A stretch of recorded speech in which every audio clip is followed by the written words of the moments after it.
숫자로 한국을 굴복시키겠다. 그것이 백악관이 승인한 계획이었습니다. 관세 폭탄, 주한미군 철수, 기술 봉쇄. 세계 최강 미국의 전략은 단 일주일 만에 스스로를 공격했죠. 그리고 그들의 계획을 처참히 무너뜨린 단 하나의 변수. 그것은 데이터로 분석할 수 없는 한 민족의 응축된 저력이자 수십 년간 준비된 거대한 반격의 시나리오였습니다. 역사상 그 어떤 압박에도 굴복하지 않고 자신들의 길을 만들어 온 나라. 그 나라는 바로 대한민국입니다. 지금부터 그 놀라운 현장 속으로 들어가 보시죠. 미국에서 날아온 충격적인 이야기. 바로 시작합니다. 그리고 지금 어디에서 시청하고 계신지 댓글로 남겨주세요. 여러분의 이야기도 듣고 싶습니다. 그 전에 잠깐 1초 만에 누를 수 있는 좋아요 버튼을 꾹 눌러주시면 영상 제작에 큰 힘이 됩니다. 그럼 바로 사연 시작하겠습니다. 안녕하세요. 제 이름은 멤피스 그린입니다. 월스트리트에서 제 이름을 모르는 사람은 아마 없을 겁니다. 오랫동안 골드만삭스부터 JP모건에 이르기까지 월가의 모든 주요 투자은행을 거쳐왔고 수십조 원 규모의 국제금융거래를 성사시키며 세계 경제의 판도를 바꿔왔습니다. 국경을 넘나드는 자본의 흐름과 복잡한 무역 협정들, 환율 조작부터 국가 신용등급 조정에 이르기까지 그 모든 것은 제게 풀 수 있는 방정식에 불과했죠. 그런 제가 최근까지 몸담았던 곳은 바로 미국 재무부였습니다. 그리고 오늘 저는 한 나라의 경제를 무너뜨리기 위해 제가 직접 설계했던 그 거대하고 오만했던 계획의 전말을 여러분께 고백하려 합니다. 모든 것은 몇 달 전 백악관의 가장 깊숙한 곳, 대통령 집무실에서 시작되었는데 오벌 오피스의 중후한 마호가니 회의 테이블을 둘러싼 채 미국의 최고위급 경제참모들이 모두 모인 자리였습니다. 국무장관, 국방장관, 국가정보국장, 그리고 연방준비제도 의장까지 미국의 정책을 결정하는 핵심 인물들이 한자리에 모였습니다. 그날의 안건은 단 하나, 바로 한국이었습니다. 대통령은 불쾌한 표정으로 잔뜩 찌푸린 채 말했어요. 우리가 베풀어준 안보 우산 아래에서 경제성장을 이룩한 나라가 이제는 우리의 일자리를 위협하고 기술 패권에 도전하고 있다는 것이었습니다.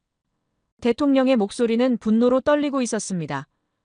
한국의 반도체가 우리 실리콘밸리를 위협하고 한국의 자동차가 디트로이트를 잠식하고 있으며 한국의 조선업이 우리 해군 조선소까지 밀어내고 있다는 현실에 대한 격분이었습니다.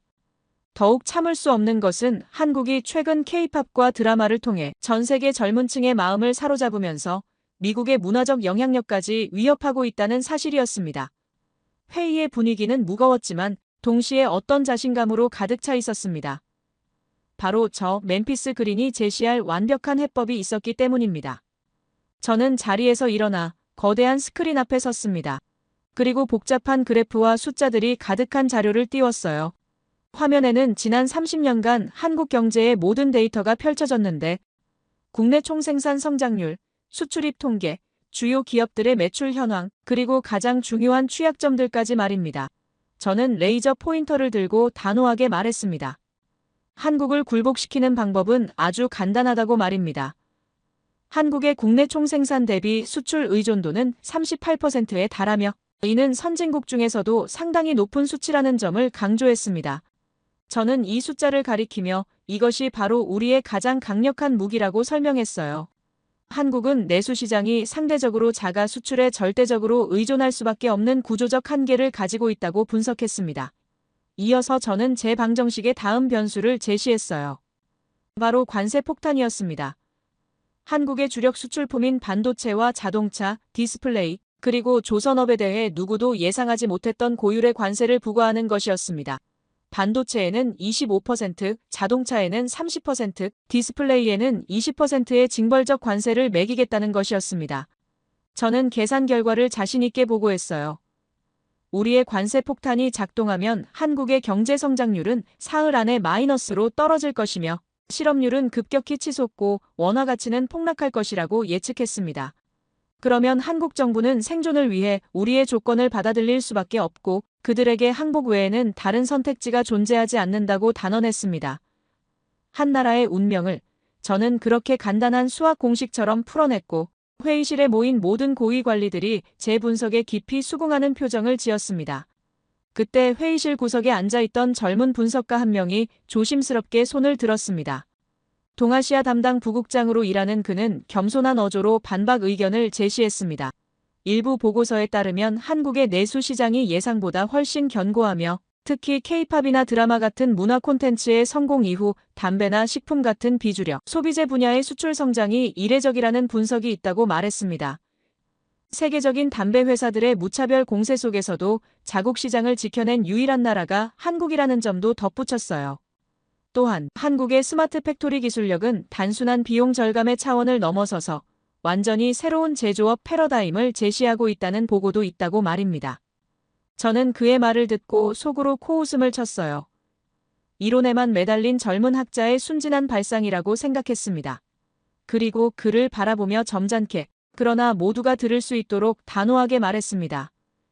숲을 봐야지 라면 몇 개나 담배 몇 갑 같은 사소한 소비로는 거시경제의 거대한 흐름을 바꿀 수 없다고 일축했어요.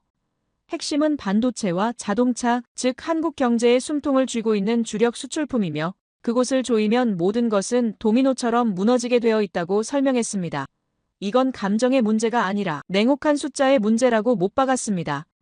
회의실의 모든 이들이 제 논리에 고개를 끄덕였고 대통령은 만족스러운 표정으로 제 계획을 즉시 승인했습니다. 국무장관은 한국 정부에 사전 통보조차 하지 말라고 지시했고 국방장관은 한국이 굴복할 때까지 모든 군사협력도 중단하겠다고 덧붙였습니다. 저는 한치의 의심도 없었습니다. 제가 설계한 방정식은 완벽했고 게임은 이미 시작되기도 전에 끝났다고 확신했거든요. 그날 저는 워싱턴의 기념탑을 바라보며 제 지성과 조국의 힘에 대한 절대적인 확신 속에서 다가올 승리의 순간을 상상하고 있었습니다. 하지만 정확히 일주일 뒤 저의 완벽했던 방정식은 현실 세계에서 처참하게 부서지기 시작했는데 한국이 아니라 바로 미국의 심장부에서 비명이 터져나오기 시작한 겁니다.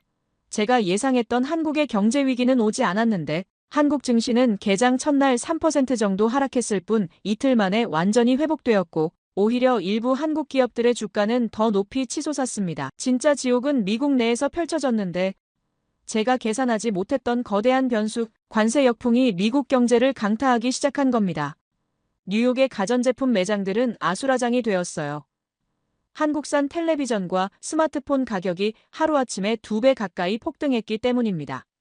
맨해튼의 베스트바이 매장 앞에서는 수백 명의 소비자들이 환불을 요구하며 시위를 벌였고 경찰이 출동하는 소동까지 벌어졌습니다. 디트로이트의 자동차 공장들은 더욱 참담한 상황이었습니다. 포드와 제너럴모터스 공장에서는 수천 명의 노동자들이 일자리를 잃었습니다.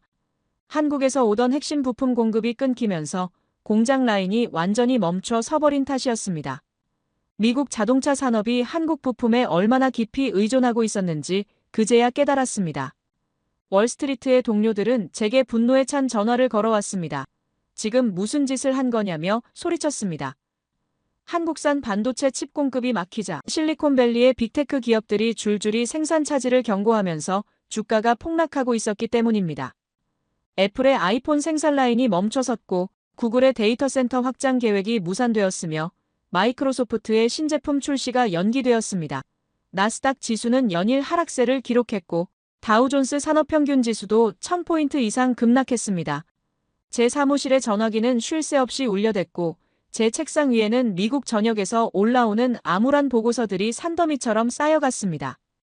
텍사스의 석유화학 공장들이 한국산 정밀화학 제품 부족으로 가동을 중단했고 플로리다의 농장들은 한국산 농기계 부품을 구하지 못해 수확철을 놓칠 위기에 처했어요. 저는 제가 그토록 믿었던 숫자들이 만들어낸 비참한 현실 앞에서 망연자실할 수밖에 없었습니다. 더욱 충격적인 것은 한국 기업들의 대응이었는데 삼성전자는 미국 시장 손실분을 중국과 유럽 시장에서 완벽하게 보상받았고 현대자동차는 인도와 동남아시아에서 폭발적인 매출 증가를 기록했습니다.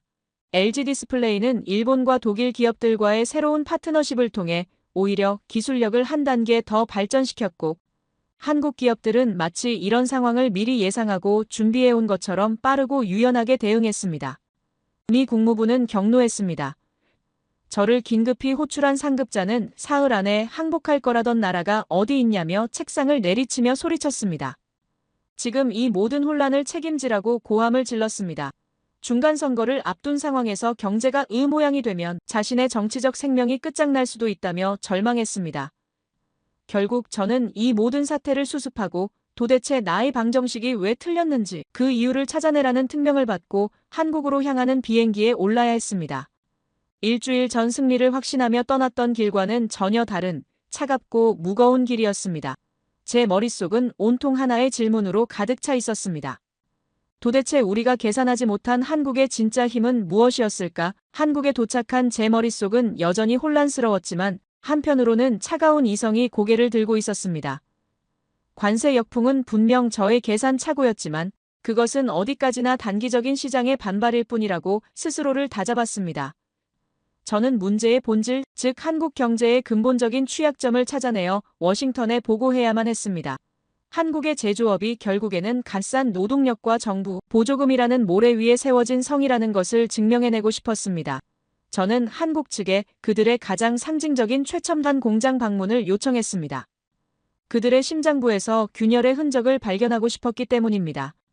다음 날, 저는 경기도에 위치한 거대한 반도체 공장의 클린룸 앞에 서 있었습니다. 그 공장은 축구장 10개를 합친 것보다도 더 큰 규모였고 외부에서 보기에도 압도적인 위용을 자랑했습니다. 방진복을 입고 에어샤워를 통과하는 모든 과정이 낯설었지만 제 마음속에는 여전히 분석가로서의 냉정함이 자리하고 있었습니다. 하지만 유리벽 너머로 공장 내부의 모습이 드러나는 순간 저는 저도 모르게 숨을 멈췄습니다. 그곳은 제가 상상했던 공장의 모습이 전혀 아니었습니다. 땀 흘리는 노동자도 시끄러운 기계, 소리도 기름 냄새도 없는 마치 외계 행성의 실험실 같은 공간이었습니다. 수백, 수천 개의 로봇팔이 정해진 순서에 따라 한치의 오차도 없이 움직이고 있었고 모든 것은 소리 없는 불빛과 숫자로 통제되고 있었습니다. 공장 내부 온도는 상시 22도로 유지되고 있었고 습도는 45%로 정확히 조절되고 있었습니다. 먼지는 입방미터당 100개 이하로 관리되고 있었는데 이는 수술실보다도 더 깨끗한 수준이었습니다. 저를 안내하던 한국인 엔지니어는 담담한 목소리로 설명했습니다. 이 공장은 인공지능이 모든 생산 과정을 통제하고 있다고 말했습니다. 나노 단위의 회로를 새기는 과정부터 수율을 관리하고 분량을 잡아내는 것까지 모든 것이 인간의 개입을 최소화한 완벽한 자동화 시스템이라는 것이었습니다. 저는 물었습니다. 이것이 비용 절감을 위한 것이냐고 말입니다. 엔지니어는 잠시 저를 바라보더니 아니라고 대답했습니다. 이것은 비용의 문제가 아니라 완벽에 대한 문제라고 말했습니다. 인간의 실수를 원천적으로 차단하고 기술이 도달할 수 있는 극한의 정밀도를 구현하기 위한 것이라는 설명에 저는 아무 대답도 할 수 없었습니다. 그 엔지니어는 계속해서 놀라운 사실들을 알려주었는데 이 공장에서 생산되는 반도체의 수율은 95%에 달하며 이는 세계 최고 수준이라는 것입니다. 또한 공장의 가동률은 98%를 유지하고 있으며 예상치 못한 정전이나 장비 고장에 대비해 완벽한 백업 시스템을 구축해 놓았다고 했고 더욱 놀라운 것은 이 모든 시스템이 실시간으로 모니터링되고 있으며 문제가 발생하기 전에 미리 예측해서 해결한다는 점이었습니다. 제 머릿속에는 디트로이트의 낡고 시끄러운 자동차 공장의 모습이 스쳐 지나갔어요. 우리는 여전히 더 많은 노동자를 투입하고 더 많은 시간을 일해서 생산량을 늘리는 방식에 익숙해져 있었습니다. 하지만 이곳 한국의 공장은 아예 다른 차원의 철학으로 움직이고 있었습니다. 그것은 가성비라는 단어로 설명할 수 있는 수준이 아니었어요. 미국이 따라잡을 수 없는 거대한 기술, 격차의 문제였습니다. 저는 경제학자로서 제 계산에 들어가지 않았던 무서운 변수의 실체를 마주하고 있었습니다. 그것은 바로 기계의 영혼이라고 불러야 할 완벽을 향한 한국인들의 집요함이었습니다. 공장을 나오는 순간 저는 제 오만한 방정식이 얼마나 어리석었는지 그 첫 번째 이유를 뼈저리게 깨달았어요. 저는 제가 본 것이 한국 제조업의 전부가 아닐 것이라고 일부 엘리트 기업에 국한된 현상일 것이라고 애써 스스로를 위로했습니다.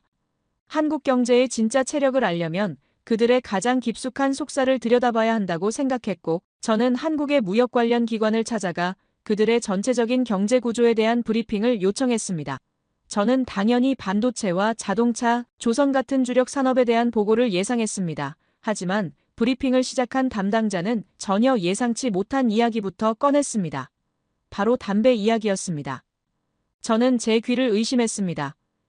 담배라니 지금 이 중대한 상황에서 고작 담배 이야기를 하겠다는 것인지 이해할 수 없었습니다. 하지만 담당자는 아랑곳하지 않고 데이터를 화면에 띄웠습니다. 저는 화면에 떠오른 숫자를 보고 또 한 번 경악해야 했습니다. 한국의 담배가 전 세계 135개국에 수출되고 있으며 심지어 작년 해외 매출이 1조 4,500억 원으로 불닭볶음면의 1조 3,300억 원보다도 많았다는 사실이었습니다. 더 충격적인 것은 담당자가 계속해서 들려준 이야기였습니다. 필립 모리스나 브리티시, 아메리칸 토바코 같은 거대 글로벌 기업들의 무차별 공세 속에서 자국 시장 점유율 1위를 빼앗기지 않은 나라는 전 세계에서 한국이 유일하다는 설명이었습니다. 1988년 한국의 담배 시장이 완전 개방된 이후 모든 전문가들은 한국 담배 산업의 몰락을 예상했었습니다. 막강한 자본력과 브랜드 파워를 앞세운 글로벌 기업들 앞에서 한국 기업이 버틸 리 없다고 생각했던 겁니다. 하지만 현실은 정반대였습니다. KT&G는 오히려 더 강해졌습니다. 에세와 디스 같은 자체 브랜드로 국내 시장을 지켜낼 뿐만 아니라 몽골에서는 시장 점유율 1위를 차지했고 중앙아시아와 동남아시아에서도 엄청난 인기를 기록하고 있다는 것이었습니다. 심지어 러시아와 중동 지역에서도 한국 담배에 대한 수요가 폭증하고 있다고 했습니다. 담당자는 이것이 단순한 운이나 우연이 아니라고 강조했습니다. 한국만의 독특한 맛과 품질, 그리고 현지 맞춤형 마케팅 전략의 결과라고 설명했습니다. 담당자는 이 KT&G의 사례가 한국 경제의 저력을 상징적으로 보여준다고 말했습니다. 한국 경제는 워싱턴이 생각하는 것처럼 몇몇 거대 수출 기업에만 의존하는 유리 구조가 아니라는 것이었습니다. 거대 자본의 공세 속에서도 끈질기게 살아남아 자신만의 방식으로 세계 시장을 개척하는 수많은 작지만 강한 기업들이 거미줄처럼 촘촘하게 얽혀 있다는 설명이었습니다. 농심의 라면부터 오리온의 과자, 동원의 참치캔까지 이런 기업들은 모두 위기 속에서 살아남는 법을 알고 있었고 어떤 시장에서도 기회를 찾아내는 그들만의 생존 방식이 있었습니다. 저는 그제야 깨달았습니다. 제가 하려 했던 것은 거대한 빙산의 일각만을 보고 그 빙산 전체를 파괴하려 했던 어리석은 짓이었다는 것을 말입니다. 제가 무너뜨리려 했던 것은 단순히 몇몇 기업이 아니었습니다. 그것은 수십 년간의 시련 속에서 단련되고 서로를 지탱하며 자라난 거대하고 살아있는 경제 생태계 그 자체였습니다. 저는 책상 위에서 숫자만으로 세상을 재단했던 경제학자의 착각이 한 국가가 쌓아 올린 역동적인 현실 앞에서 얼마나 무력한 것인지를 통감해야 했습니다. 브리핑이 끝나고 저는 창밖으로 보이는 서울의 분주한 거리를 한참 동안 바라보았습니다. 제 눈에 비친 것은 더 이상 통제 가능한 경제 변수가 아니었습니다. 그것은 제가 감히 계산할 수 없었던 보이지 않는 거대한 제국의 심장이었습니다. 저는 서울의 한 호텔방에 홀로 앉아 있었습니다. 창밖으로는 잠들지 않는 도시의 불빛이 강물처럼 흐르고 있었습니다. 제 앞에는 지난 며칠간 필사적으로 수집한 자료들이 산더미처럼 쌓여 있었습니다. 한국의 기술력, 경제 생태계, 그리고 보이지 않는 저력에 대한 데이터들이었습니다. 저의 머릿속에서는 더 이상 오만한 방정식이 아니라 거대한 폭풍우를 앞둔 전략가의 절박한 계산이 쉴 새 없이 이루어지고 있었습니다. 제가 워싱턴에 보낸 1차 보고서는 무시당했습니다. 관세 역풍은 일시적인 혼란일 뿐이며 더 강력한 압박을 가하면 결국 한국은 무너질 것이라는 낡은 믿음이 여전히 백악관을 지배하고 있었기 때문입니다. 그리고 바로 그날 밤, 저는 워싱턴과의 긴급 화상회의에 참석해야 했습니다. 제 노트북 화면에는 국가안전보장회의의 주요 인사들이 딱딱한 표정으로 앉아 있었습니다. 국가안보보좌관, 국방부 차관, 국무부 동아시아 태평양 담당 차관보, 그리고 중앙정보국 부국장까지 미국 안보정책의 핵심 인물들이었습니다. 그들은 저의 보고를 신뢰하지 않았습니다. 오히려 제가 한국의 정교한 선전전에 현혹되었다고 생각하는 듯 했습니다. 국가안보보좌관은 예상대로였습니다. 경제적 압박이 충분하지 않았다면 이제는 한국이 가장 아파할 곳을 찌를 때라고 말했습니다. 바로 한국의 자존심이자 최근 급성장하고 있는 방위 산업이었습니다. 국가안보보좌관의 계획은 간단했습니다. 한국의 주력 무기들에 들어가는 미국의 핵심 부품 공급을 중단하고 모든 기술 이전을 전면 금지하여 한국 방산의 숨통을 끊어버리겠다는 것이었습니다. K2 전차의 변속기, KF-21 전투기의 엔진, 그리고 각종 미사일의 유도 시스템까지 미국이 공급하는 핵심 부품들을 모두 차단하겠다는 계획이었습니다. 그는 이것이 한국에게 미국의 기술 없이는 아무것도 아니라는 사실을 깨닫게 해줄 가장 확실한 방법이라고 자신했습니다. 화면 속 그들의 오만한 표정을 보며 저는 깊은 무력감을 느꼈습니다. 그들은 아직도 아무것도 이해하지 못하고 있었습니다. 저는 떨리는 목소리를 가다듬고 제 모든 것을 걸고 그들의 주장에 반박하기 시작했습니다. 저는 화면을 향해 단호하게 말했습니다. 그 제재는 아무런 효과가 없을 것이라고 말입니다. 이미 한국의 방산 기술은 우리가 생각하는 의존적인 단계를 넘어섰다고 설명했습니다. 제가 직접 확인한 K2 전차와 KF-21 전투기는 더 이상 미국의 부품이 없으면 멈춰 서는 수준이 아니었습니다. 저는 구체적인 데이터를 제시했습니다.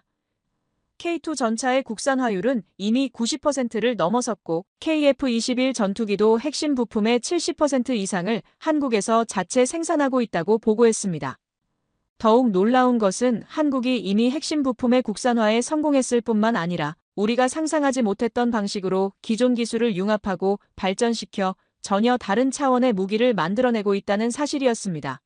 저는 폴란드와 중동의 사례를 들며 이제 세계 시장은 미국을 신뢰할 수 없는 공급자로 여기기 시작했다고 경고했습니다.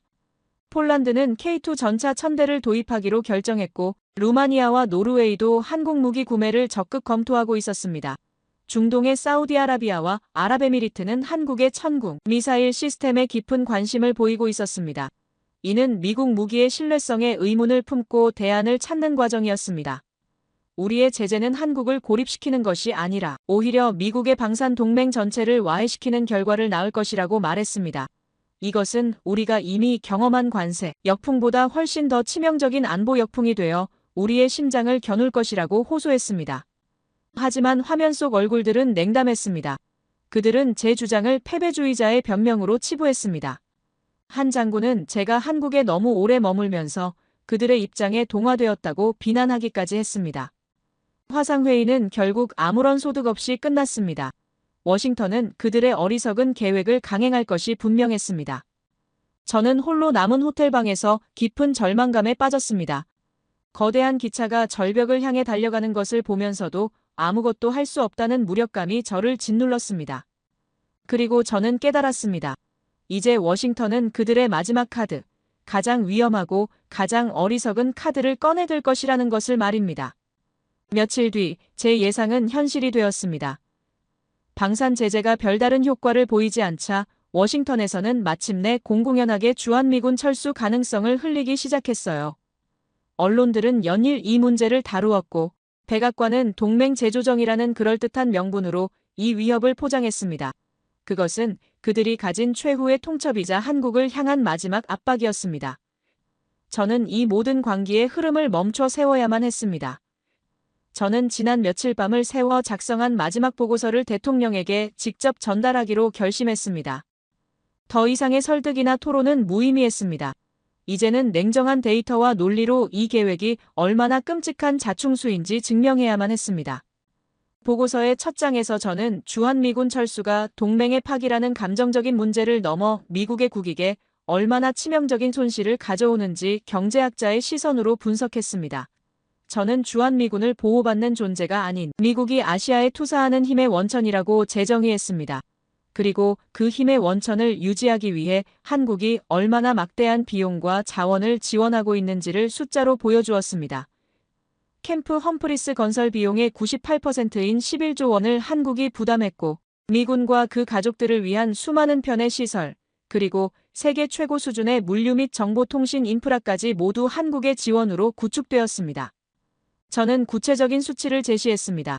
이 모든 것을 미국이 다른 곳에 새로 구축하려면 수천억 달러의 예산과 수십 년의 시간이 필요하다는 것을 명시했습니다. 괌이나 오키나와의 동일한 규모의 기지를 건설하려면 최소 2천억 달러가 소요될 것이며 한국만큼 완벽한 인프라를 갖추려면 10년 이상의 시간이 걸릴 것이라고 분석했습니다. 주한미군 철수는 비용 절감이 아니라 미국의 안보 자산을 스스로 폭파시키는 것과 다름없었습니다. 그리고 보고서의 마지막 장에서 저는 이 모든 문제의 핵심, 바로 핵무기에 대한 가장 위험한 진실을 적어 내려갔습니다. 저는 워싱턴이 해고산이라는 카드를 자신들의 절대적인 무기라고 착각하고 있다고 지적했습니다. 그리고 그 착각이 어떤 끔찍한 결과를 낳을 수 있는지에 대해 냉철한 시나리오를 제시했습니다. 저는 한국이 세계 최고의 원자력 발전 기술을 가진 나라라는 사실을 다시 한번 상기시켰습니다. 한국은 전체 전력의 30%를 원자력으로 생산하고 있으며 원자력 발전소 수출에서도 세계 최고 수준의 기술력을 보유하고 있었습니다. 더욱 무서운 것은 한국의 기술력이라면 국제사회의 감시 속에서도 단 몇 달 안에 핵무기 개발에 필요한 모든 준비를 마칠 수 있다는 분석이었습니다. 문제는 기술이 아니었습니다. 바로 명분이었습니다. 저는 보고서에 이렇게 썼습니다. 만약 미국이 스스로 동맹을 파기하고 해고산을 거두어 간다면 그것은 한국에게 핵무장을 할 수 있는 가장 완벽한 국제법적, 도덕적 명분을 우리 손으로 직접 쥐어주는 것이라고 말입니다. 저는 최악의 시나리오를 구체적으로 묘사했습니다.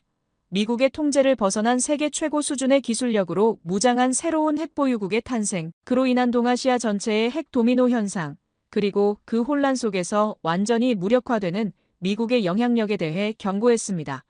저는 보고서에서 한국의 핵개발 능력을 냉정하게 분석했습니다.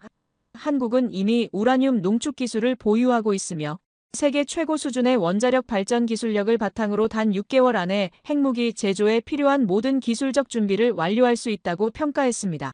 더욱 우려스러운 것은 한국의 미사일 기술력이었습니다. 누리호 발사 성공으로 입증된 한국의 로켓 기술은 대륙 간탄도 미사일 개발에 필요한 모든 요소를 갖추고 있었습니다. 한국이 핵무장을 결정한다면 그 파급 효과는 상상을 초월할 것이라고 분석했습니다. 일본은 즉시 핵개발에 착수할 것이며 이미 보유하고 있는 40톤이 넘는 플루토늄으로 수천 발의 핵무기를 제조할 수 있는 능력을 갖고 있습니다. 대만도 중국의 위협에 맞서기 위해 핵개발 프로그램을 재개할 가능성이 매우 높다고 경고했습니다. 그렇게 되면 중국은 더욱 강력한 핵무기 개발에 나설 것이고 북한은 기존의 핵능력을 대폭 확장할 것입니다. 베트남, 태국, 인도네시아 같은 동남아시아 국가들도 자체적인 핵개발을 검토하기 시작할 것이며 동아시아 전체가 핵무기로 가득 찬 거대한 화약고로 변모할 것이었습니다. 이러한 핵 확산은 미국의 동아시아 전략을 근본적으로 무력화시킬 것이라고 분석했습니다. 핵무기를 보유한 한국과 일본은 더 이상 미국의 해고산에 의존할 필요가 없어지며 독자적인 외교 정책을 추진할 가능성이 높습니다. 중국과의 관계에서도 핵무기라는 강력한 억제력을 바탕으로 훨씬 더 당당한 입장을 취할 것입니다. 미국이 그토록 공들여 구축한 동맹체계는 하루아침에 붕괴될 것이며 아시아 태평양 지역에서 미국의 패권은 완전히 종료될 것이었습니다. 저는 보고서에서 경제적 파급 효과도 상세히 분석했습니다. 동아시아의 핵 확산은 전 세계 경제에 치명적인 충격을 가할 것이며 특히 미국 경제는 회복 불가능한 타격을 입을 것이라고 예측했습니다. 한국, 일본, 대만이 독자적인 핵무력을 바탕으로 중국과 직접 대화하기 시작한다면 미국은 동아시아 경제권에서 완전히 소외될 가능성이 높습니다. 전 세계 국내 총생산의 30%를 차지하는 동아시아 경제권을 잃는다는 것은 미국의 경제적 몰락을 의미했습니다. 우리의 주한미군 철수라는 위협은 한국을 겨눈 칼이 아니라 아시아 태평양 지역에서 미국의 패권을 끝장낼 자폭 스위치나 다름없었습니다. 저는 이 보고서를 작성하면서 밤새도록 고민에 고민을 거듭했습니다. 제가 평생 믿어왔던 미국의 절대적 우위가 사실은 모래 위에 세워진 성이었다는 현실을 받아들여야 했기 때문입니다. 한국이라는 작은 나라가 보여준 저력 앞에서 저는 제 자신의 무지와 오만함을 뼈저리게 느꼈어요. 이 모든 것을 깨달은 지금 우리가 선택해야 할 길은 단 하나뿐이었습니다. 오만한 지배자의 자리에서 내려와 존중을 갖춘 동등한 파트너의 손을 잡는 것, 그것만이 미국과 한국, 그리고 우리 모두가 함께 살아남을 유일한 길이었죠. 저는 보고서의 마지막 장에서 구체적인 제안을 했습니다. 미국은 한국과의 관계를 보호자와 피보호자가 아닌 진정한 동반자 관계로 재정립해야 하며 경제 협력에서도 일방적인 양보를 요구하기보다는 상호 이익을 추구하는 방향으로 전환해야 한다고 권고했습니다. 저는 보고서에서 한국의 성장이 미국에게도 기회가 될 수 있다는 점을 강조했습니다. 한국의 첨단 기술력과 미국의 거대한 시장이 결합된다면 중국의 기술 패권 도전에 맞설 수 있는 강력한 연합을 구축할 수 있을 것이라고 제안했습니다. 한국의 반도체 기술과 미국의 인공지능 기술이 만난다면 세계 최강의 기술 동맹이 탄생할 수 있으며 이는 양국 모두에게 엄청난 이익을 가져다 줄 것이라고 분석했습니다. 저는 또한 한국의 문화적 영향력을 활용할 것을 제안했어요. K-팝과 K-드라마를 통해 전 세계 젊은 층의 마음을 사로잡은 한국의 소프트 파워는 미국의 문화적 영향력과 결합될 때 더욱 강력한 시너지를 낼 수 있을 것이라고 봤습니다. 할리우드와 K-엔터테인먼트의 협력, 실리콘밸리와 판교테크노밸리의 연합은 새로운 문명의 흐름을 만들어낼 수 있을 것이었습니다. 한국은 더 이상 우리의 보호를 받는 약소국이 아니라 우리와 대등한 동반자로 성장했으며 이제는 상호 존중과 협력을 바탕으로 한 새로운 관계를 구축해야 할 때라고 결론지었습니다. 저는 보고서의 마지막 문장에서 이렇게 썼습니다. 미국과 한국의 새로운 파트너십은 21세기 자유민주주의 진영의 번영을 이끌어갈 핵심 동력이 될 것이며 이는 두 나라뿐만 아니라 전 인류의 미래를 위한 선택이라고 말입니다. 보고서를 완성한 후 저는 깊은 감회에 젖었습니다. 제가 한국을 무너뜨리기 위해 시작했던 이 프로젝트가 결국 미국의 새로운 미래를 제시하는 보고서로 완성된 것입니다. 숫자와 데이터로만 세상을 바라보던 제가 한 민족의 정신력과 문화의 힘을 이해하게 되었고, 진정한 국력이란 군사력이나 경제력만이 아니라 그 나라 사람들의 꿈과 의지에서 나온다는 것을 깨달았습니다. 한국 사람들이 보여준 불굴의 정신력, 끊임없이 도전하고 혁신하는 자세, 그리고 어떤 역경 속에서도 희망을 포기하지 않는 강인함이야말로 진정한 힘의 원천이었습니다. 부디 저의 목소리가 워싱턴의 단단한 벽을 넘어 새로운 시대를 여는 작은 울림이 될 수 있었으면 좋겠습니다. 제 이야기를 끝까지 들어주셔서 감사합니다. 모두 안녕히 계세요. 오늘의 사연 어떻게 들으셨나요? 한 나라의 진짜 힘이라는 게 과연 어디에서 나오는지에 대해 다시 한번 생각해 보게 되었습니다. 처음 백악관에서 시작된 그들의 계획은 참으로 냉정하고 빈틈없어 보였죠. 숫자와 데이터로 모든 것을 재단하고 자신들의 힘을 과신했던 한 천재 경제학자의 눈에는 한국은 그저 쉽게 풀 수 있는 하나의 방정식에 불과했을 겁니다. 하지만 그들의 완벽했던 방정식은 현실이라는 거대한 벽 앞에서 처참하게 무너져 내렸습니다. 화면 속 숫자들이 결코 담아낼 수 없었던 살아 움직이는 경제 생태계와 상상을 뛰어넘는 기술력, 그리고 위기를 기회로 바꾸는 특유의 기질 앞에서 말입니다. 어쩌면 이 이야기는 단순히 경제 전쟁의 승패를 넘어 세상을 바라보는 낡은 방식이 어떻게 실패하는지를 보여주는 건 아닐까 싶습니다. 강대국의 오만한 시선으로는 결코 한 나라가 수십 년간 쌓아 올린 저력의 깊이를 잴 수 없었던 것이죠. 이야기 속 미국의 경제학자처럼 어쩌면 우리 스스로도 우리의 진짜 저력을, 우리가 얼마나 대단한 나라에 살고 있는지를 잊고 지냈던 것은 아닐까요? 세계가 우리를 바라보는 시선이 달라지기 시작한 지금, 우리는 앞으로 어떤 마음가짐으로 어떤 미래를 만들어가야 할까요? 여러분의 생각을 아래 댓글에 남겨주세요. 미국에서 믿기 힘든 일이 벌어지고 있습니다. 군사력과 경제력으로 세계를 지배해온 강대국이 이제 작은 반도 국가의 생활 문화에 고개를 숙이고 있다고 하는데요. 러시아의 우주기술도 중국의 제조업도 따라올 수 없는 한국만의 독보적 영역이 드디어 미국 본토를 정복했습니다. 그 놀라운 현장 속으로 들어가 볼까요? 미국에서 날아온 충격적인 이야기 지금 시작합니다. 그리고 어디에서 듣고 계신지 아래 댓글에 나눠주세요. 그 전에 잠깐 1초 만에 누를 수 있는 좋아요 버튼을 꾹 눌러주시면 영상 제작에 큰 힘이 됩니다. 그럼 바로 사연 시작하겠습니다. 안녕하세요. 저는 CNN의 테크라이프 스타일 전문 기자 로이즈 마린이라고 합니다.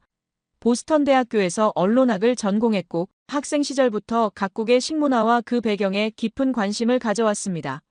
특히 언론학 수업에서 문화 정체성을 지키는 방법에 대해 배우면서 전 세계 여러 나라의 전통 음식에 대한 다양한 리포트를 작성했었죠. 그런데 오늘은 제가 그동안 품어왔던 미국 중심적 세계관이 완전히 뒤흔들린 경험을 나누고 싶습니다. 한국행 비행기를 타기 전 JFK 공항 라운지에서 동료와 통화하던 순간이 아직도 생생해요. 김치냉장고라고? 진짜 아직도 그런 거 쓰는 사람들이 있다고? 왠지 좀 유별나게 느껴지지 않아? 라고 말했던 제 목소리가 아직도 귓가에 맴돌아요. 당시 저는 한국의 김치 보관 기술에 대한 특집 기사를 위해 출장을 떠나는 중이었습니다. 솔직히 말하자면 저는 이 취재에 큰 기대를 하지 않았어요. 그저 잠깐 다녀오는 이국적인 문화 체험 정도로만 생각했거든요. 그런데 이 출장이 저에게 어떤 충격과 깨달음을 줄지 그때는 상상조차 하지 못했습니다. 인천공항에 도착했을 때 출구 쪽에서 제 이름이 적힌 팻말을 들고 서 있는 젊은 남성이 보였어요. 바로 농촌진흥청 소속의 주현태 연구원이었습니다. 주현태 연구원은 뉴욕대학교에서 유학한 경험이 있어 영어가 매우 유창했어요. 첫 만남부터 주현태 연구원의 차분하고 단정한 인상이 왠지 모르게 마음을 편안하게 만들었습니다. 로이즈 마린 씨, 한국에 오신 것을 환영합니다. 발효식품과 김치 기술에 관심을 가져주셔서 정말 기쁩니다. 라고 말하는 주현태 연구원의 표정에서 진심 어린 환영의 마음이 느껴졌어요. 저는 살짝 고개를 끄덕이며 김치 기술이라는 게 정확히 어떤 건지 직접 보고 싶네요. 라고 대답했습니다. 그러자 주현태 연구원은 미소를 지으며 그 기술이 우리 문화를 지켜주는 역할도 한다는 점을 꼭 보여드리고 싶습니다. 라고 말했어요. 그 순간 저는 속으로 살짝 의아함을 느꼈는데 그 이유는 냉장고 하나 가지고 문화를 지킨다니 미국에서는 상상도 할 수 없는 발상이었거든요. 우리 미국인들에게 냉장고는 그저 식품을 보관하는 가전제품일 뿐 문화적 의미를 부여할 만한 대상이 아니었습니다. 그래서 저는 내심 반신반의하는 마음으로 주현태 연구원을 따라 나섰어요. 서울로 향하는 차 안에서 주현태 연구원은 한국의 발효 문화에 대해 열정적으로 설명했습니다. 한국인들에게 김치는 단순한 음식이 아니라 수천 년 이어온 민족의 혼과도 같은 존재입니다. 그리고 그 김치를 보존하기 위한 기술력은 세계 최고 수준이죠. 라고 말하는 주현태 연구원의 눈빛에서 진심 어린 자부심이 느껴졌어요. 차창 밖으로 펼쳐지는 서울의 화려한 고층 빌딩들과 깔끔한 도로 풍경을 보며 저는 문득 한국에 대한 제 선입견을 다시 생각하게 되었습니다. 전 세계가 인정한 첨단 도시의 모습은 제가 상상했던 것보다 훨씬 더 현대적이었어요. 지금 생각해보면 그때 이미 제 안에서는 작은 의문이 생겨나고 있었는지도 모릅니다. 한국의 김치 기술이 과연 얼마나 대단한 것일까? 단순한 저장 기술을 넘어 문화를 지킨다는 것은 어떤 의미일까? 왜 한국인들은 이런 기술에 그토록 자부심을 느끼는 걸까? 이런 생각들이 제 머릿속을 맴돌았어요. 숙소에 도착한 후 저는 내일부터 시작될 본격적인 취재 일정을 곰곰이 생각했습니다. 처음에는 가볍게 생각했던 이 출장이 점점 더 흥미로워지기 시작했어요. 주현태 연구원의 확신에 찬 모습과 김치 기술에 대한 자신감은 분명 근거가 있을 테니까요. 그 비밀을 파헤치겠다는 결심과 함께 저는 준비해온 자료들을 다시 한번 살펴보았습니다. 내일은 서울시 농업기술센터를 방문하여 직접 김치 만들기 체험을 할 예정이었어요. 그곳에서 저는 제 인생을 바꿔놓을 초격차 기술의 비밀을 목격하게 될 줄은 전혀 몰랐습니다. 첫날부터 느껴지는 한국의 독특한 분위기에 살짝 긴장도 되었지만 동시에 강한 기대감도 생겼어요. 내일은 과연 어떤 경험이 저를 기다리고 있을까? 침대에 누워 생각하다 저는 곧 깊은 잠에 빠져들었습니다. 다음 날 아침, 서울은 맑은 햇살이 가득한 화창한 날씨였습니다. 잠에서 깬 후 창밖으로 보이는 도시의 빛나는 모습에 저는 왠지 모르게 설레는 마음을 느꼈어요. 서울시 농업기술센터로 향하는 차 안에서 저는 지나가는 풍경을 보며 한국에 대한 호기심이 점점 커지는 것을 느꼈습니다. 이제껏 미국에서 다양한 나라의 문화를 취재해왔지만 한국의 발효 문화에 대한 이번 취재는 왠지 다른 느낌이었어요. 농업기술센터에 도착했을 때 저를 맞이한 건물의 현대적인 외관이 첫인상부터 인상적이었습니다. 미국의 농업 관련 기관들과는 확연히 다른 분위기였어요. 마치 첨단 연구소를 방불케 하는 깔끔한 디자인과 최신식 시설에 저도 모르게 입이 약간 벌어졌습니다. 주현태 연구원은 자랑스러운 표정으로 저를 안내했어요. 센터 내부로 들어서자 넓은 공간에 다양한 발효식품 전시관이 펼쳐져 있었습니다. 김치를 비롯한 한국의 여러 발효식품들이 체계적으로 정리되어 있었는데 주현태 연구원은 이때 저에게 김치에 대한 깊이 있는 설명을 시작했어요. 김치가 단순한 음식이 아니라 한민족의 전통 발효식품이자 일종의 조리 양식이라는 점을 강조했습니다. 소금물에 절이고 발효시켜 보관성을 높인 채소를 가진 양념으로 맛을 내는 방식이라고 설명하면서 미국인인 제가 쉽게 이해할 수 있도록 조금씩 풀어 말해주었어요. 눈에 띄게 흥미로웠던 것은 김치의 다양성에 대한 설명이었는데 우리가 흔히 알고 있는 빨간 배추김치만이 김치가 아니라 물을 절여서 만든 총각김치나 깍두기, 오이로 만든 오이소박이, 그리고 고춧가루를 넣지 않은 백김치까지 100여 가지가 넘는 다양한 종류가 있다는 사실이 놀라웠어요. 주현태 연구원은 이런 다양성이 한국의 지역적 특성과 계절에 따라 자연스럽게 발전해온 결과라고 설명했습니다. 김치의 역사에 대한 이야기도 흥미진진했는데요. 주현태 연구원에 따르면 채소를 소금에 절이는 단순한 형태의 염장식품은 삼국시대부터 있었다고 합니다. 하지만 우리가 지금 흔히 떠올리는 빨간색 김치는 16세기 이후 고추가 한반도에 들어온 뒤에야 가능했던 비교적 최근의 발명품이라는 놀라운 사실도 알게 되었어요. 더 놀라웠던 건 현대 김치의 대표격인 배추김치가 사실은 김치의 역사에서 상대적으로 최근인 약 100년 남짓 전에 생겨났다는 점이었습니다. 반결구 형태의 배추가 재배되기 시작한 시기가 19세기 중반이었고 통배추김치의 조리법은 19세기 후반부터 조리서에 나타나기 시작했다는 이야기에 저는 깊은 인상을 받았어요. 특히 배추김치가 서민들이 쉽게 즐길 수 있게 된 것은 60여 년 전 우장춘 박사의 대대적인 품종 개량으로 농업 생산성이 크게 늘어난 이후라는 점이 흥미로웠습니다. 그런데 가장 인상적이었던 것은 김치와 한국인의 삶이 얼마나 밀접하게 연결되어 있는지에 대한 설명이었어요. 주현태 연구원은 김치가 단순한 반찬이 아니라 한국인의 정체성과 문화를 담고 있는 살아있는 유산이라고 강조했습니다. 이를 증명하듯 김장 문화는 2013년에 유네스코 인류 모형 문화유산으로 등재되었다는 사실도 알게 되었어요. 이론적인 설명을 마친 후 저희는 외국인들을 위한 김장 체험장으로 이동했는데 그곳에서 펼쳐진 광경은 제가 상상했던 것과는 완전히 달랐어요. 단순한 요리 시연이 아닌 첨단 기술이 접목된 김치 제조 과정에 저는 완전히 놀라고 말았습니다. 김치 자동 버무림기가 정확한 힘과 각도로 배추를 버무리는 모습은 마치 정밀한 과학 실험을 보는 듯했어요. 더욱 놀라웠던 건 발효 데이터 모니터링 시스템이었는데 김치의 발효 상태를 실시간으로 분석하고 최적의 온도와 습도를 유지하는 기술은 제가 알던 발효의 개념을 완전히 바꿔놓았어요. 주현태 연구원은 이 모든 기술이 단순한 편리함을 넘어 한국의 문화적 정체성을 지키기 위한 노력의 일환이라고 설명했습니다. 가장 인상적이었던 것은 스캔킵 시스템 시연이었는데요. 스마트폰으로 김치 상태를 스캔하여 발효 정도와 산도, 심지어 맛까지 예측하는 기술이었습니다. 이 순간 저는 처음으로 한국의 기술력에 진심으로 감탄했어요. 미국에서는 음식을 이렇게까지 과학적으로 분석하고 보존하는 문화가 없었기 때문입니다. 체험장에서 직접 배추를 손질하고 양념을 버무리는 과정에 참여하면서 저는 점점 더 이 문화에 빠져들기 시작했어요. 손에 묻은 고춧가루의 선명한 붉은색과 마늘과 생강의 강렬한 향기가 저의 감각을 일깨웠습니다. 주현태 연구원은 각 재료가 가진 발효 효과와 건강상의 이점을 하나하나 설명해 주었어요. 처음에는 김치에 이렇게까지 과학을 적용하는 것이 과한 집착처럼 느껴졌습니다. 하지만 주현태 연구원의 설명을 들으며 제 생각은 조금씩 바뀌기 시작했어요. 한국에서는 김치를 그저 먹는 나라가 아니라 과학으로 지키고 발전시키는 나라라는 주현태 연구원의 말이 제 마음속에 깊이 새겨졌어요. 그의 진심 어린 설명을 들으며 저는 미국인으로서 우리가 얼마나 자국의 문화를 보존하고 발전시키는 데 소홀했는지 생각하게 되었습니다. 센터를 나오면서 저는 완전히 새로운 시각으로 한국을 바라보기 시작했어요. 단순한 음식 보관 기술이 아닌 한국가의 정체성과 역사를 지키기 위한 열정과 노력이 담긴 과학 기술이었습니다. 이제 저는 다음 날 방문할 김치냉장고 쇼룸에 대한 기대감으로 가슴이 뛰었어요. 어쩌면 미국의 식품 보존 문화에도 새로운 영감을 줄 수 있는 무언가를 발견할지도 모른다는 생각이 들었습니다.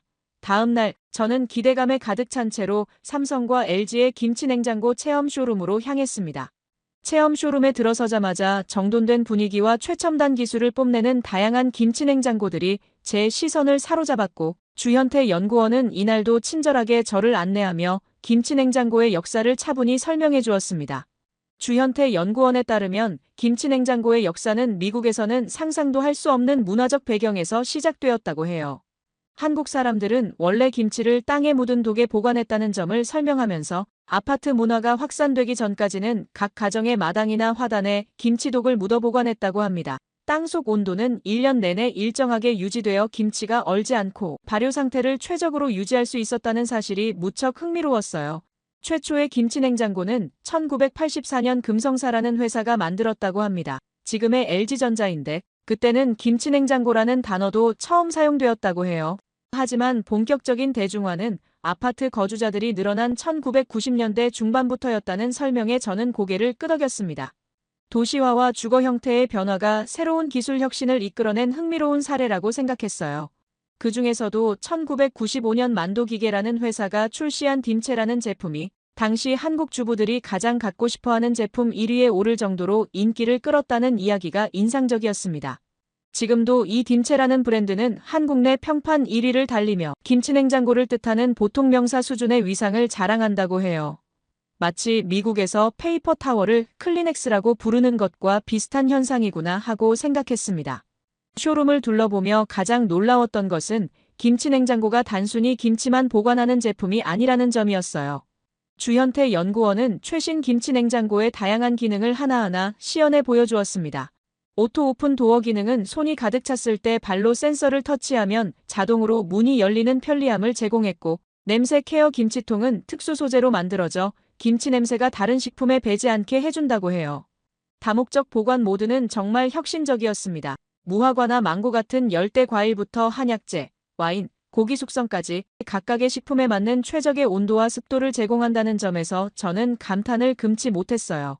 젠틀 라이팅이라는 기능은 문을 열 때마다 내부 조명이 부드럽게 켜져 음식물을 찾기 쉽게 해주었습니다. 주현태 연구원은 한국인의 일일 김치 소비량이 지난 20년 사이 1인당 74kg에서 32kg로 급감했지만 오히려 김치냉장고 기술은 인공지능과 스마트 기능을 탑재하며 더욱 고도화되었다는 점을 강조했어요. 이 모순적인 현상에 저는 깊은 생각에 빠졌습니다. 왜 소비량이 줄어드는데 기술은 발전할까? 그때 주현태 연구원의 설명이 제 의문을 해결해 주었어요. 김치를 덜 먹게 되면서 오히려 그 맛과 품질에 대한 기대치는 더 높아졌다는 겁니다.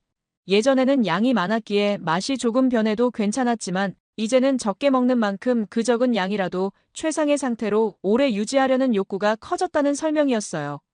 또한 1인 가구나 맞벌이 가구가 늘면서 김치를 자주 담그지 못하게 되어 한 번 담근 김치를 오래 보관할 필요성이 커진 것도 이유였습니다. 김치냉장고의 종류도 다양했어요. 초기에는 전통 항아리에서 영감을 받아 뚜껑이 위에 있는 뚜껑형이 주를 이루었지만 현재는 일반 냉장고처럼 서 있는 형태의 스탠드형이 인기라고 합니다. 스탠드형은 내용물을 꺼내고 넣기도 편리하고 상단과 하단을 냉동실이나 냉장실로 자유롭게 설정할 수 있어 활용도가 높다는 점이 매력적이었어요. 또 놀라웠던 점은 김치냉장고가 이제는 신축 건물에서 필수품으로 여겨져 부동산 영상에서도 일반 냉장고와 김치냉장고 공간을 별도로 설명한다는 사실이었습니다. 주현태 연구원은 최근에는 1인 가구를 위한 미니 김치냉장고까지 출시되어서 더욱 보편화되고 있다고 설명했어요. 이 모든 설명을 들으며 저는 문득 이 냉장고가 단순한 가전제품이 아니라는 것을 깨달았습니다. 이것은 변화하는 사회 구조와 생활 방식 속에서도 전통 음식 문화를 지키려는 한국인의 의지와 기술력이 만나 탄생한 문화적 산물이었어요. 김치냉장고 하나로 전통과 현대, 과학과 문화가 어떻게 공존할 수 있는지를 보여주는 완벽한 사례였습니다. 쇼룸을 나오면서 저는 김치냉장고에 대한 생각이 완전히 바뀌었어요. 처음에는 과한 집착처럼 느껴졌던 김치냉장고가 이제는 제 눈에 문화와 과학이 공존하는 특별한 존재로 다가왔습니다. 이날의 경험은 저에게 깊은 인상을 남겼고 앞으로의 취재 방향에도 영향을 주기 시작했어요. 김치와 김치냉장고를 통해 저는 미국의 기술 중심주의와는 다른 문화를 지키는 기술의 가치를 발견하게 되었습니다. 취재의 다음 단계로 저는 기사를 쓰기 위한 인터뷰 질문들을 정리하기 시작했습니다. 호텔 로비에 있는 카페에서 주현태 연구원과 마주 앉아 노트북을 켜고 자료를 정리하던 중 문득 제 머릿속에 떠오른 의문 하나가 입 밖으로 튀어나왔어요. 그동안 마음속에 품고 있던 질문이었습니다. 최근에 중국에서도 김치가 자기네 것이라고 주장하던데 어떻게 생각하세요? 주현태 연구원은 놀랍게도 전혀 동요하지 않았어요. 오히려 이 질문을 기다리고 있었다는 듯 조용히 미소를 지으며 차분하게 대답을 시작했습니다. 주현태 연구원의 설명은 매우 명확하고 논리적이었어요. 이 논쟁에 대한 배경을 정확히 알려주었습니다. 중국은 김치를 자국의 파오차이라는 채소 절임의 일종으로 주장하고 있다는 점, 그리고 이것이 단순한 우연이 아닌 치밀한 전략의 일환이라는 사실을 설명했어요. 중국의 이른바 생활문화판 동북공정이라 불리는 문화 침탈 전략의 하나라는 점도 덧붙였습니다. 중국의 전략은 단순히 비슷해 보이는 음식에 대한 우연한 착각이 아니라 사전 계획된 용어 혼란 전술이라는 게 놀라웠어요. 원래 중국에서도 한국 김치를 중국어로 파오차이라고 불렀지만 스촨 지방에도 같은 발음의 파오차이라는 채소 절임이 있었다는 것. 과거에는 이 두 음식을 명확히 구분했지만 2020년부터 중국이 이 용어를 의도적으로 혼란스럽게 만들기 시작했다는 사실이 충격적이었습니다. 주현태 연구원은 자료를 보여주며 중국의 논리가 얼마나 허술한지 설명했어요.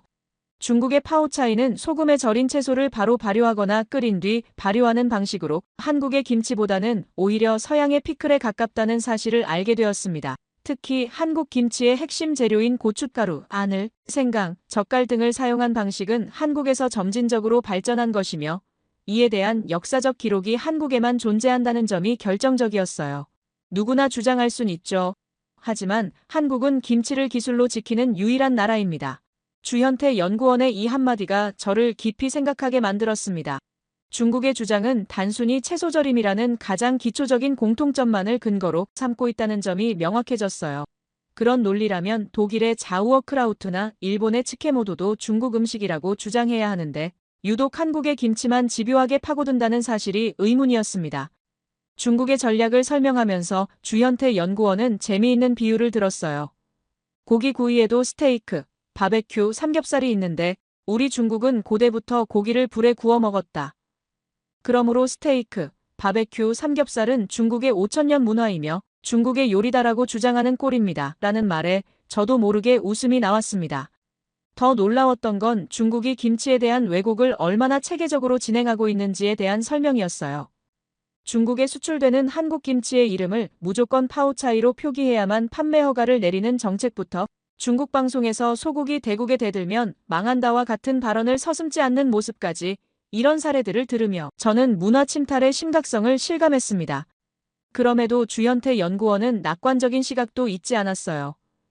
김치는 이미 미국의 햄버거, 인도의 커리처럼 한국과 강력하게 결부된 음식이며 1976년에 영국 옥스퍼드 사전에 등재될 정도로 세계적으로 인정받은 한국 음식이라는 점을 강조했습니다. 게다가 서두에 말했듯이 김장 문화는 유네스코 인류 모형 문화유산으로 등재되어 있어 중국의 왜곡이 실제로 먹히기는 어렵다는 설명도 덧붙였어요. 이 모든 이야기를 들으며 저는 깊은 생각에 빠졌습니다. 처음에는 단순한 가전제품이라고만 생각했던 김치냉장고가 사실은 문화수호의 첨병이었다는 사실을 깨닫게 되었어요.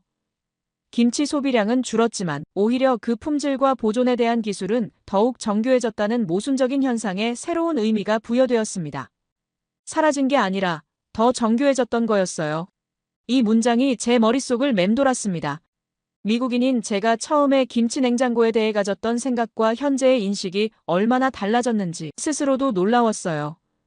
문화 수호를 위한 기술의 역할이라는 관점은 제가 미국에서 전혀 생각해보지 못했던 부분이었습니다. 주현태 연구원은 마지막으로 김치 냉장고가 단순한 보관 기술이 아니라 한국인의 정체성과 자부심을 지키는 문화적 방패라는 점을 강조했어요. 그리고 이런 문화 수호의 노력은 단순히 과거를 보존하는 것을 넘어서 현대 기술을 통해 더 나은 형태로 발전시키는 창조적 과정이라는 점을 일깨워 주었습니다. 호텔로 돌아오는 길에 저는 취재 노트를 보며 기사의 방향을 완전히 새롭게 구상하기 시작했어요. 처음에 생각했던 특이한 가전제품 소개가 아니라 문화를 지키는 기술이라는 관점으로 기사를 쓰기로 마음먹었습니다. 김치와 김치냉장고를 통해 한국이 어떻게 전통과 현대를 조화시키며 자신들의 문화적 정체성을 지켜나가는지, 그리고 그것이 미국에게 주는 교훈은 무엇인지에 대해 깊이 고민하게 되었어요. 다음 날 주현태 연구원은 저에게 특별한 제안을 했습니다. 그의 친누나가 서울 근교에 살고 있는데 바로 오늘 집에서 김치를 담근다는 소식을 전해주었어요. 만약 괜찮다면 실제 한국 가정에서 김치를 맛보고 한국인들의 일상 속 김치 문화를 더 깊이 체험해 볼 수 있는 기회라고 했습니다. 저는 망설임 없이 그 제안을 받아들였어요. 비록 농업기술센터에서 김치 만들기를 체험했지만 실제 한국 가정에서의 경험은 또 다른 차원의 이해를 줄 것이라 생각했습니다. 주현태 연구원의 누나 집으로 향하는 차 안에서 그는 최근 미국에서도 김치에 대한 관심이 급증하고 있다는 이야기를 들려주었는데요. 2008년 미국의 유명한 건강 연구지 헬스지에서 김치를 올리브유, 그릭 요거트, 렌틸콩, 나토와 함께 세계 5대 건강식품으로 선정했다는 사실이 놀라웠습니다. 또한 2015년 타임지에서는 우울증을 억제하는 효과가 있는 식품 중 하나로 김치를 소개했고 2017년에는 영국의 가디언도 김치를 5대 슈퍼푸드 중 하나로 선정했다는 이야기였어요. CNN에서 일하면서도 이런 사실들을 모르고 있었다니 부끄럽네요. 라고 말하자 주현태 연구원은 웃으며 2019년에 CNN이 페이스북의 빅데이터 분석을 통해 김치가 2020년에 인기를 끌 것이라고 보도한 적이 있다고 알려주었습니다. 실제로 그 예측대로 되었다는 사실이 더욱 흥미로웠어요. 주현태 연구원의 누나 집에 도착하자 정갈하게 정돈된 아파트와 현관에서부터 풍겨오는 은은한 음식 향기가 저를 반겼습니다. 주현태 연구원의 누나 주희진 씨는 매우 친절하게 저를 맞이해 주었어요. 그녀의 부엌은 깔끔했지만 김치를 담그는 준비로 여러 재료들이 정성스럽게 놓여 있었습니다. 주희진 씨는 가족들을 위해 특별히 담그는 김치라며 자신만의 비법을 설명해 주었어요. 가장 인상적이었던 것은 그녀가 자신의 어머니에게서 배운 방식을 그대로 따르고 있다는 점이었습니다.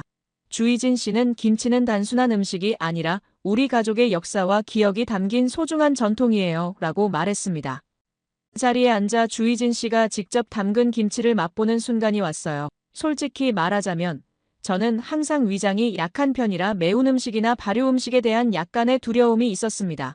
하지만 예의상 한 조각을 입에 넣었고 그 순간 예상치 못한 일이 벌어졌어요. 첫 맛은 생소했지만 곧 신선하고 깔끔한 맛이 입안에 퍼졌습니다. 그리고 놀랍게도 제 위장이 편안해지는 것을 느꼈어요.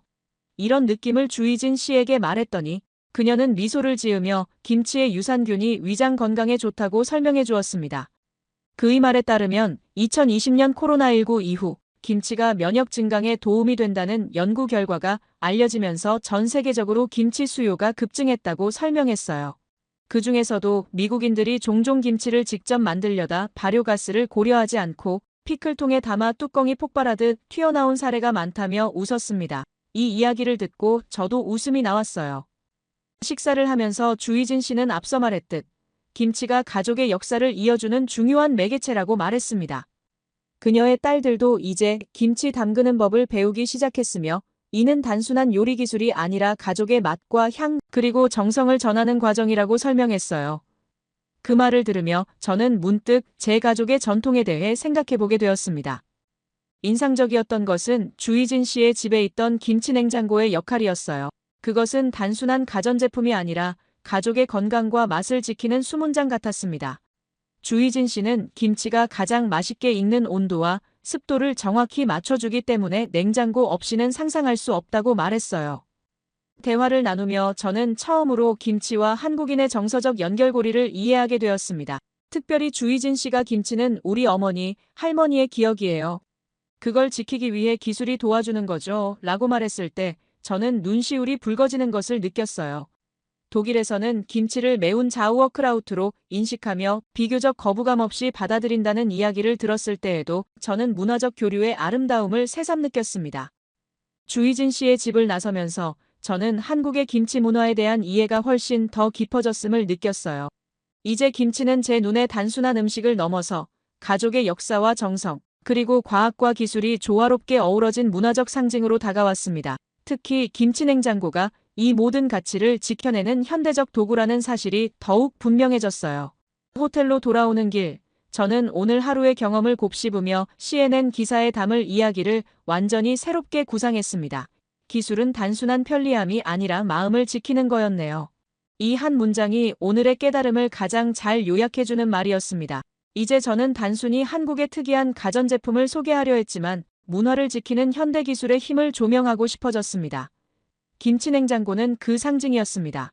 미국으로 돌아가는 날 인천공항으로 향하는 길에 저는 문득 생각했습니다. 나는 이제 일주일 전과는 완전히 다른 사람이 되어 있구나.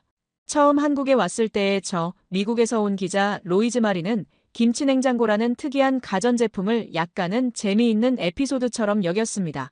하지만 지금은 다릅니다.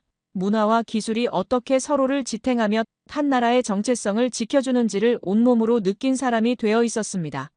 공항에 도착해서 출국 수속을 마치고 주현태 연구원과 마지막 인사를 나누는 시간이 왔어요. 그는 저에게 작은 선물 상자를 건넸습니다. 그 안에는 미니어처 김치 냉장고 모형이 들어있었어요. 생각지도 못한 선물에 저는 감동했습니다. 냉장고 하나로 문화를 지킬 수 있다는 걸 이번에 처음 알았어요. 라고 말하자 주현태 연구원은 미소를 지으며 기술은 결국 사람을 위한 마음이 담긴 그릇입니다. 라고 대답했어요. 그 말이 제 가슴에 깊이 새겨졌습니다. 잠시 침묵이 흘렀고 저는 제 노트북을 열어 방금 쓰기 시작한 CNN 기사 초안을 보여주었어요. 제목은 미국이 왜 김치냉장고를 필요로 하는가였습니다. 주현태 연구원의 눈이 놀라움으로 커졌어요. 미국에서는 기술을 주로 삶의 편리함을 위한 도구로만 바라봅니다. 더 빠르게, 더 효율적으로, 더 스마트하게. 그것이 전부였어요. 하지만 여기 한국에서 저는 기술이 문화적 정체성을 지키고 가족의 추억을 보존하는 데 얼마나 중요한 역할을 할 수 있는지 배웠습니다. 김치냉장고는 단순한 가전제품이 아니라 한 나라의 영혼을 지켜내는 수호자였어요. 우리 미국인들도 배울 점이 많습니다. 첨단 기술은 단순히 미래를 향해 달려가는 것을 넘어 우리의 소중한 과거와 현재를 지키는 일이기도 하니까요. 라고 말했습니다. 주현태 연구원은 따뜻한 미소로 고개를 끄덕였어요. 탑승 시간이 다가왔고 마지막 악수를 나누었습니다. 떠나는 발걸음은 무거웠지만 가슴은 배움으로 가득 차 있었어요. 비행기를 타고 창밖을 바라보며 저는 생각했습니다. 이제는 제가 전할 차례라고 생각했어요. 한국은 오랜 세월 동안 김치라는 음식 하나로 정체성과 문화를 지켜냈습니다. 전쟁의 폐허와 빠르게 변하는 세상 속에서도 김치는 늘 우리 곁에 머물며 우리의 삶을 붙잡아준 뿌리이자 세대를 잇는 고리였어요. 저는 이제 그 가치를 세상에 알리는 전달자가 되기로 마음먹었습니다. 김치에 담긴 우리의 이야기, 지혜, 그리고 정신을 세계에 전하고 싶어요. 저의 이 작은 기사가 미국인들에게 문화 보존의 소중함을 일깨우는 첫걸음이 되기를 진심으로 바랍니다. 문화는 단지 과거를 기억하는 것이 아니라 우리가 누구인지를 잊지 않도록 해주는 등불이니까요. 그래서 저는 이 조용한 여정을 시작해보려 합니다. 그것이 비록 작고 느린 걸음일지라도 언젠가 그 발자국이 더 많은 사람들이 자신들의 문화를 돌아보게 만드는 길이 되기를 바라면서요. 제 여정을 지켜봐 주세요. 끝까지 제 이야기를 들어주셔서 감사합니다. 모두 안녕히 계세요. 오늘의 사연 어떻게 들으셨나요? 미국인 기자가 한국을 방문해 김치냉장고를 통해 우리 문화의 가치를 새롭게 발견한 이야기였습니다. 처음에는 그저 특이한 가전제품이라고 생각했던 것이 문화와 기술이 만나 전통을 지켜내는 아름다운 방식이었다는 걸 깨닫는 과정이 참 의미 있었던 것 같아요. 우리가 당연하게 여기는 것들이 외국인의 눈에는 얼마나 특별하게 보일 수 있는지, 또 우리의 일상 속에 담긴 문화적 가치가 얼마나 소중한지 다시 한번 생각해보게 되는 시간이었습니다. 어쩌면 이 미국인 기자의 기사가 실제로 미국에서 큰 반향을 일으켜 김치냉장고가 세계적으로 주목받게 될지도 모르겠네요. 여러분은 평소에 당연하게 사용하던 물건이나 문화 중에서 외국인들이 놀라워할 만한 것이 또 무엇이 있을까요? 여러분의 생각을 아래 댓글에 남겨주세요. 그리고 감동적인 사연을 주변 사람들과 공유하고 함께 이야기 나눠보세요. 마지막으로 1초밖에 걸리지 않는 구독과 좋아요, 알림 설정은 영상 제작에 큰 힘이 됩니다. 지금까지 감동을 담아 여러분께 진심을 전하는 감동담기였습니다. 오늘 하루도 행복한 하루 보내세요.